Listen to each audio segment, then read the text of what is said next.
అత్తమ్మ టీవీలో ఈరోజు ఆనపకాయ దప్పలం ఎలా తయారు చేయాలో నేర్చుకుందాం. ఎంతో రుచిగా ఉండే ఆనపకాయ పులుసు కూర ఇది.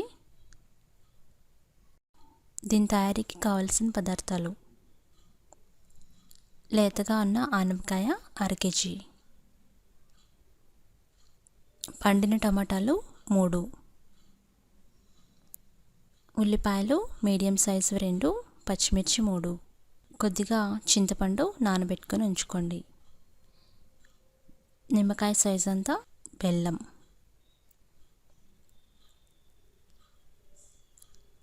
పసుపు 1/2 టీ స్పూన్, కారం 1 టేబుల్ స్పూన్, ఉప్పు రుచికి సరిపడా,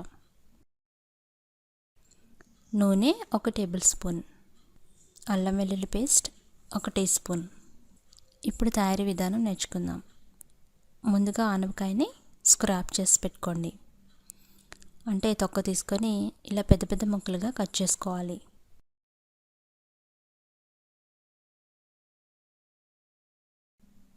అంటే ఈ దప్పడానికి పెద్ద ముక్కలు అయితేనే బాగుంటుంది.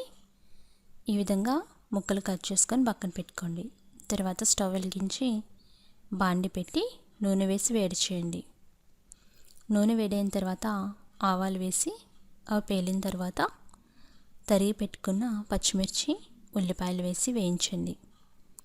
ఇవి గోల్డ్ కలర్లోకి మారిన తర్వాత కట్ చేసుకున్న ఆనపకాయ ముక్కలు వేయండి. ఇవి వేసి బాగా కలియబెట్టండి. ఇవి 2 నిమిషాల పాటు నూనెలో వేగాలి.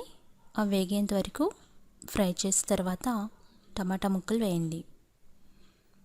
ఇవి కూడా ఫ్రై చేయాలి. ఆనపకాయ ముక్కలు, టమాటా ముక్కలు నూనెలో కాస్త ఫ్రై అయిన తర్వాత మూత పెట్టి మగ్గించండి. ఈ విధంగా 2-3 నిమిషాలు మగ్గించిన తర్వాత చింతపండు రసాన్ని వేయండి. అది మీ పులుపుని బట్టి వేసుకోండి. తర్వాత రుచికి సరిపడా ఉప్పు వేసుకోండి. తర్వాత కారం, పసుపు వేయండి. తర్వాత పులుసు కాబట్టి కాస్త ఎక్కువ నీళ్ళే వేసుకోవాలి. కూర ములిగేంత వరకు వేసుకొని మూత పెట్టి ఉడికించుకోవాలి. దాదాపు 10 నిమిషాలు సిమ్లో పెట్టి ఉడికించండి. ఇలా ఉడికేటప్పుడు బెల్లం వేసుకోండి. అలాగే కరివేపాకు వేయండి. బెల్లం కూడా మీ రుచిని బట్టి, అంటే మరింత స్వీట్ కావాలనుకుంటే కొంచెం బెల్లం వేసుకోవచ్చు. తర్వాత కొత్తిమీర కూడా వేయండి. ఇవి ఈ విధంగా పులుసు మరుగుతున్నప్పుడు వేస్తే వాటి ఫ్లేవర్ బాగా వస్తుంది. తర్వాత అల్లం వెల్లుల్లి పేస్ట్ 1 టీ స్పూన్ వేసి బాగా కలిపెట్టండి. ఇలా 5 నిమిషాల పాటు ఉడికించుకొని సర్వ్ చేసుకోవడమే. ఎంతో రుచిగా ఉండే ఆనపకాయ దప్పలం రెడీ అయింది.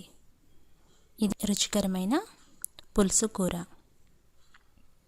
మరిన్ని రెసిపీస్కి అత్తమ్మ టీవీ సబ్స్క్రైబ్ కాగలరు. ధన్యవాదములు.